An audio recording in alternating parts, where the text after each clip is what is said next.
यार बस अपने हाथ का थोड़ा सा इस्तेमाल करो और सब्सक्राइब कर दो। नवंबर से वेट कर रहा हूँ, 2 लाख सब्सक्राइबर कर दो यार, कर दो बस अभी कर दो। सब्सक्राइबर्स की भूख में और दिख रहा है और तुम चूतिया लग रहे हो। एक टकला बस का वेट कर रहा था और बस के आते ही वो उस पर चढ़ गया।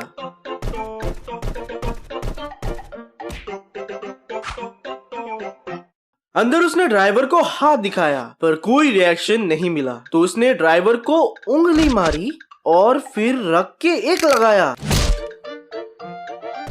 और सीट पर बैठ गया। क्या गैंग्स ऑफ वासेपुर चल रहा है क्या? अपने साथ मत जोड़िए, हमको अलग है।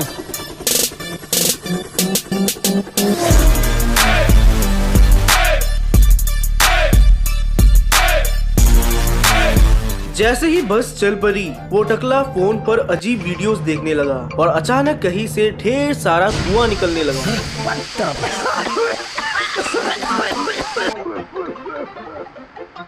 धुएं के जाते ही वो टकला पूरा नशे में धुंध था। भंग के नशे में एक हो गए हम। बम चिक बम बोले बम बम बम। फिर अचानक बस एक इंसेक्ट बनकर उड़ गया। पंछी बनूं उड़ती फिरूं मस्त गगन में।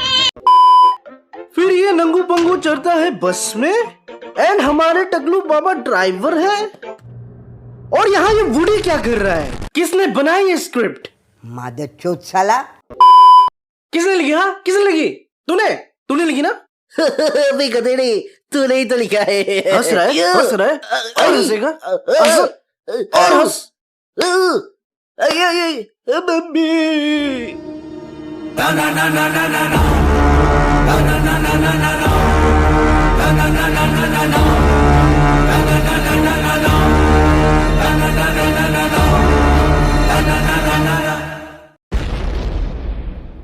रात के करीब 11 बजे रेबेका नाम की एक लड़की अपने घर की तरफ जा रही थी। रोज दुकान बंद करके रात को अकेले घर जाना रेबेका के लिए थोड़ा फ्रस्ट्रेटिंग था। वो चाहती है कि काश उसका अपार्टमेंट और शॉप दोनों सामने हो। चाहती थी। रेबेका के हेडफोन्स पर जो म्यूजिक बज रहा था वो अपने आप बंद हो गया।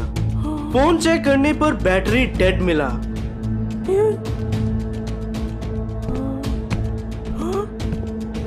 अचानक किसी के कदमों की आवाजें आने लगी। रेबेका ने अपने लेफ्ट की ओर देखा और अंधेरे में एक आदमी को पाया। रेबेका जैसे ही चलना शुरू करती है, वो डार्क फिगर भी सेम स्पीड पर रोड के दूसरी तरफ से चलना शुरू कर देता है। ये देख रेबेका तेजी से चलने लगी और वो डार्क फिगर भी।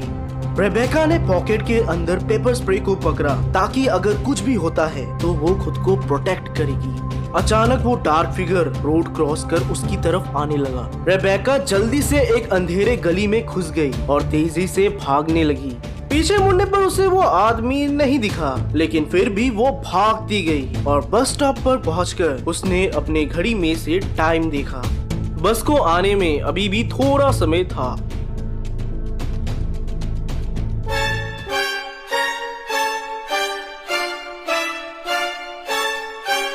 अचानक वही डार्क फिगर दोबारा आ गया और रेबेका के पास बढ़ने लगा। रेबेका ने तुरंत पेपर स्प्रे निकाला, लेकिन वो बहुत घबरा रही थी। तभी अचानक बस आ गया। बस के हेडलाइट की रोशनी पास आते ही वो डार्क फिगर चुपचाप चला गया। जैसे ही बस स्टॉप पर वो बस रुका, वो तुरंत उसके अंदर घुस गई। Thank you so much driver भैया, आज आपने मुझे बचा लिया। रेबेका ने ड्राइवर से कहा, पर उसने कोई भी जवाब नहीं दिया। रेबेका खुश थी कि फाइनली वो बस पर सेफ थी। बस पूरा खाली था तो वो जाकर लास्ट के एक सीट पर बैठ गई। विंडो के बाहर वो उस डार्क फिगर को देख पा रही थी। बस के चलते ही रेबेका ने चैन की सांस ली। कुछ समय बाद रेबेका को रियलाइज हुआ कि बस तो किसी भी स्टॉप पर रुक ही नहीं रहा। रेबेका का घर आने पर उसने कॉर्ड को खींचा ताकि ड्राइवर बस को रोक दे, पर बस नहीं रुका। रेबेका ने दोबारा कॉर्ड खींचा और जैसे ही बस ने उसका घर क्रॉस किया तो वो जोर से चिल्ला पड़ी। आपको क्या सुनाई नहीं देता है? ओ भैया! बस ड्राइवर को मरा पाकर रेबेका बहुत डर गई, पर जैसे ही उसका ध्यान स्टीयरिंग व्हील पर गया तो वो और ज्यादा डर गई, क्योंकि स्टीयरिंग व्हील अपने आप काम कर रहा था। जोर जोर से रेबेका ने बस के डोर्स पर मारा, लेकिन डोर्स खुले ही नहीं। बस अचानक तेजी से मुड़ा, जिसके चलते रेबेका नीचे गिर पड़ी। उसकी आंखें मुश्किल से थोड़ी थोड़ी खुल रही थी और लास्ट चीज जो उसने देखा वो था बस का वेंट, जिससे ग्रीन कलर का गैस निकल रहा था। वो गैस उसके नाक में जाते ही उसकी आंखें बंद हो गई।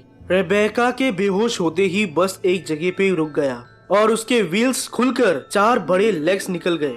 फिर उसका रूफ खुलकर विंग्स का रूप ले लिए। इसके बाद वो बस हवा में उड़ गया। इस हादसे के बाद कभी किसी ने दोबारा रेबेका को नहीं देखा, क्योंकि रेबेका एक SCP-2086 का खाना बन चुकी है। SCP-2086 एक स्पीशी है जो बस जैसा दिखते हैं मगर है नहीं।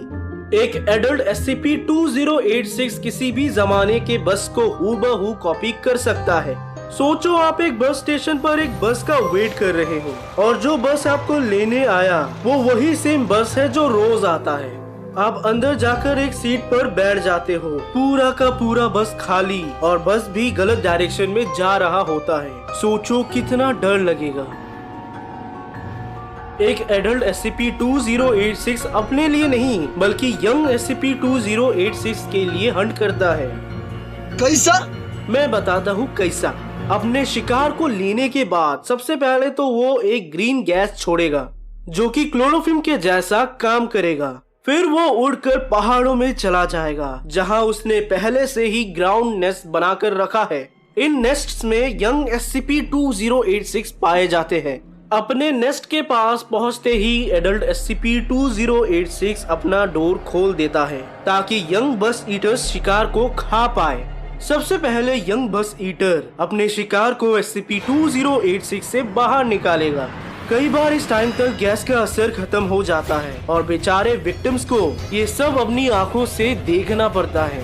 इसके बाद यंग बस ईटर उसे अपने मुंह के अंदर डाल लेता है और लंग से होकर विक्टिम ड्राइवर के सीट पर बिठा दिया जाता है। फिर सीट के अंदर से कुछ पाइप सीधे विक्टिम के बॉडी में घुस जाते हैं और खून चूसने लगते हैं। बॉडी का पूरा खून चूस लेने पर अब यंग बस ईटर विक्टिम की मरी हुई बॉडी के अंदर एक डिफरेंट केमिकल छोड़ेगा जिससे बॉडी जल्दी सड़ेगा नहीं और साथ ही उसके हाथ पैर को कंट्रोल किया जाएगा। एक यंग बस ईटर 1 वीक के अंदर अंदर एक एडल्ट बस ईटर बन जाता है। एक फीमेल SCP-2086 करीब 20 बच्चे पैदा कर सकती है और इनका लाइफ स्पैन बहुत छोटा होता है। 12 से 15 दिन तक ही ये SCP जी पाते हैं। SCP-2086 मोस्टली एक पर्टिकुलर रोड को सेलेक्ट करते हैं और वहीं पर शिकार करते हैं। जब भर भर के मिसिंग रिपोर्ट्स SCP फाउंडेशन में आने लगे तो उन्होंने रिसर्च कर बस ईटर्स को काबू करने के लिए एक बहुत ही स्ट्रॉन्ग और हाईली क्वालिफाइड एजेंट्स के टीम को भेजा। एजेंट्स ने सारे SCP-2086 के एरियाज को बम से उड़ा दिया ताकि ये और ना फैल पाए। साथ ही SCP फाउंडेशन ने 5 डिफरेंट टाइप्स के बस ईटर को एक एरोप्लेन हैंगर में कंटेन करके रख दिया। सभी मरे हुए बस ईटर को या तो डिस्ट्रॉय कर दिया जाता है या फिर जमा दिया जाता है ताकि बाद में उनके बॉडीज पर रिसर्च किया जा सके। और क्या आपको पता है इनको जहाँ स्टोर किया गया है वहाँ भी ये फीड नहीं हो रहे क्योंकि भैंचो 10 दिन में 20 बच्चे पैदा करते हैं साले। बहुत इरिटेटिंग SCP है ये। चलो आपको थोड़ा एडिशनल इन्फॉर्मेशन भी सुना देता हूँ बस ईटर के बारे में ताकि आप कमेंट सेक्शन पर ये ना बोल पाओ कि रूपक भाई बहुत छोटा वीडियो था, बिल्कुल मेरे। बस ईटर को देखने पर लगता है कि ये स्टील, ग्लास, वुड और प्लास्टिक से बना है, लेकिन ऐसा नहीं है। बस ईटर्स बने हैं काइटिन नाम के मटेरियल से जो कि केकड़े में होते हैं। तो केकड़े का जो ये हार्ड शेल होता है ये बनता है काइटिन से और सेम यही पाया गया SCP-2086 के केस में। कमाल है ना। आप आए हो हॉरर स्टोरी सुनने, लेकिन मनोरंजन के साथ आपको काफी कुछ नॉलेज भी मिल रहा है। कभी क्लास में अगर साइंस टीचर ने पूछा कि क्रैब्स का आउटर लेयर क्या मटेरियल से बना है, तब तो आप आराम से आंसर कर दोगे। तो इसी बात पे सब्सक्राइब करो। SCP-2086 के हेडलाइंस भी नेचुरल है जो कि उनकी बॉडी से कनेक्टेड है, just like SCP-745 and SCP-015-IT। SCP-2086 में ब्रेन, हार्ट और स्टोमक भी है जो कि बस के निचले हिस्से पर होते हैं। SCP-2086 कैडेट क्लास की कैटेगरी में आते हैं और उनके सर्वाइवल के लिए रेगुलरली उन्हें एक D क्लास पर्सनल दे दिया जाता है।